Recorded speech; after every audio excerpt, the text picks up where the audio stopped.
Question. Lorsqu'on parle du 49.3, on parle de réponse A, l'article 49 alinéa 3 de la Constitution, ou réponse B, de l'article 49-3 de la Constitution.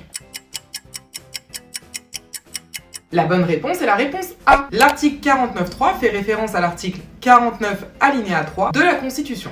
Et vous le savez, en France, c'est le Parlement qui vote les lois. Et le Parlement, c'est d'un côté l'Assemblée nationale avec les députés et de l'autre le Sénat avec les sénateurs. Et donc, les textes de loi vont faire à chaque fois la navette entre les deux, c'est-à-dire qu'il va y avoir à chaque fois un débat et un vote à l'Assemblée nationale, et un débat et un vote au Sénat, et ça fait des allers-retours. Et pour qu'un texte soit adopté, il faut qu'il soit voté à la majorité, quand c'est à l'Assemblée nationale à la majorité des députés, quand c'est au Sénat à la majorité des sénateurs. En l'absence de majorité, vous vous en doutez, le texte est tout simplement rejeté. Et donc, qu'est-ce qui peut se passer? Parfois, l'exécutif a peur que le texte ne soit pas adopté, qu'il soit rejeté par les députés, et donc, il va être tenté de sortir son arme magique. On va dire ça comme ça. Et son arme magique, à votre avis, qu'est-ce que c'est? Le 49.3! C'est bien.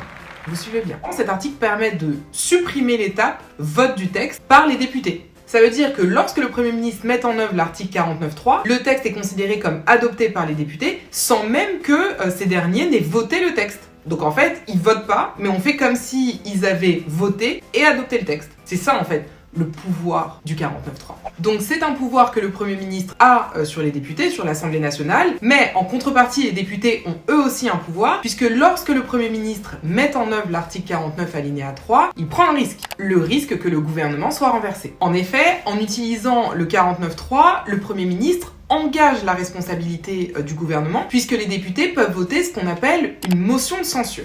Et si cette motion de censure est votée à la majorité des députés, alors les conséquences sont importantes. Non seulement le texte est rejeté, mais en plus de ça, le gouvernement doit démissionner. Ce qui veut dire que le président de la République devra nommer un nouveau Premier ministre et ensemble, ils devront former un nouveau gouvernement. Et évidemment, si aucune motion de censure n'a été déposée ou adoptée, le texte va être considéré comme étant adopté par l'Assemblée nationale et le gouvernement pourra se maintenir. Et si le sujet vous intéresse, sachez qu'une version plus détaillée et plus ancienne aussi est disponible sur ma chaîne YouTube.